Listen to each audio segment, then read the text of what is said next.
Ladies and gentlemen, imagine a car so long it looked more like an airship gondola than an automobile. So futuristic that in 1933 it made Detroit sedans look like farm wagons. And so dangerously strange that drivers described it as part bus, part spaceship, and part coffin. This was the Dymaxion Car. It was American. It was eccentric.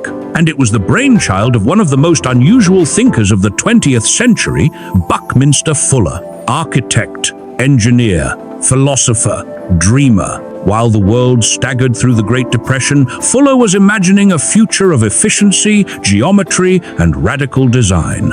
And his answer to the question of modern transport was this: a teardrop-shaped machine that could carry 11 passengers, cruise at 90 miles an hour, and deliver fuel economy that wouldn't be matched for decades. The Dymaxion was nearly 20 feet long, yet it stood low to the ground, with an elongated aluminum body that seemed to taper endlessly toward the rear. Its name came from Fuller's personal dictionary of inventions, Dymaxion, a fusion of dynamic, maximum, and ion. It wasn't just a car, it was meant to be a rolling philosophy, lightweight, aerodynamic, and efficient. Fuller even hinted it might someday fly. The radical shape wasn't just for show. Fuller worked with naval architect Starling Burgess to give the Dymaxion its streamlined form. At a time when most cars were shaped like boxes on wheels, the Dymaxion looked like a silver bullet. Wind tunnel tests confirmed it had half the drag coefficient of a typical sedan. Less air resistance meant higher speeds with less fuel. In theory, it could travel 30 miles per gallon at a time, when most cars struggled to get 12. The layout was unlike anything on the road. It rode on 3 wheels, 2 up front, 1 in the rear.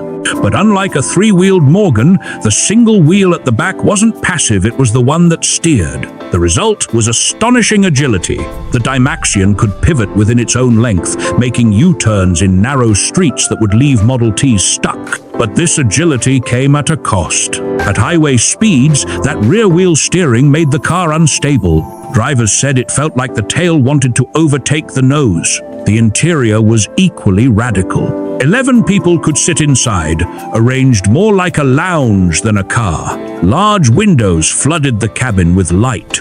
Fuller imagined it as a shared vehicle of the future, part bus, part family car, part social space. In many ways, it foreshadowed the modern minivan, but with styling that seemed ripped from science fiction. Under the skin, the Dymaxion borrowed practical parts. It used a Ford flathead Vate engine mounted at the rear, driving the front wheels via a long drive shaft. This gave it the power to reach 90 miles an hour, a shocking figure in 1933 for a vehicle of its size. But power was never the problem. The challenge was control. And here is where the Dymaxion story takes its dark turn. At the Chicago World's Fair, Fuller proudly displayed his machine. On a test run, one Dymaxion was clipped by another car. It flipped, killing its driver. The accident was not entirely the Dymaxion's fault. The other vehicle had caused the impact, but the newspapers seized on the story. "Death car," the headline screamed. For a public already suspicious of its strange shape, the damage was done. Investors withdrew, orders evaporated, and the Dymaxion dream collapsed. Only 3 prototypes were ever built. The first was destroyed in that accident. The second was scrapped years later. The third survived, passed through private hands, and today sits restored in a museum, an artifact from a future that never arrived. And yet, when you study the Dymaxion, you see just how far ahead of its time it was. Decades before Detroit embraced aerodynamics, Fuller proved that shaping a car like a wing could transform performance. Decades before the oil crises, he showed that efficiency could be built into design, not bolted on later. Even the idea of a shared, spacious interior feels prophetic today, in an era of ride-sharing and people movers. But genius rarely travels in straight lines. The Dymaxion was too radical, too unconventional, and too dangerous for its day. Fuller's dream was not just to build cars, he wanted to reinvent how humans lived, traveled, and interacted with technology. The Dymaxion Car was simply one chapter in that vision, alongside his geodesic domes and floating cities. Technically speaking, the car was both simple and complicated. The Ford V8 engine was reliable enough, producing around 85 horsepower. The chassis was lightweight, built from aircraft-like tubing, clad in aluminum panels, but the steering geometry, the long wheelbase, and the high center of gravity at speed created unpredictable handling. Controlling it required both skill and bravery. It was a car that could dazzle in parades and terrify on highways. Financially, the project never had a chance. In 1933, with the economy in ruins, few people were willing to gamble on a vehicle that looked like nothing else on the road.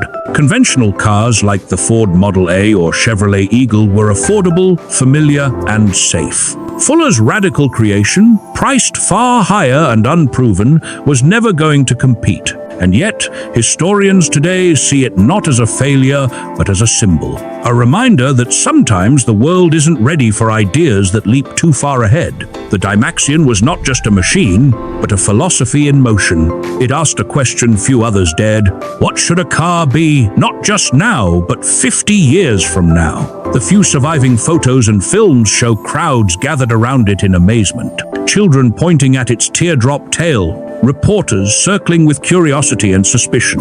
It was not just a car, it was a spectacle, and perhaps that was always its destiny. Not to sell in the thousands, but to challenge assumptions, to shake the industry awake, to plant seeds for designs yet to come. Today, if you stand before the restored Dymaxion, you see something that doesn't quite belong to the past. Its shape is smoother than the cars that followed, its lines more daring. It looks less like a relic and more like a prototype smuggled from another timeline. And that is the enduring legacy of Buckminster Fuller's dream machine.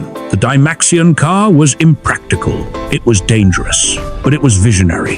It proved that even in the darkest years of the Depression, imagination could take shape in aluminum and steel. And, though it failed, it left behind a story that continues to fascinate, proof that the strangest roads in history are often the ones most worth exploring.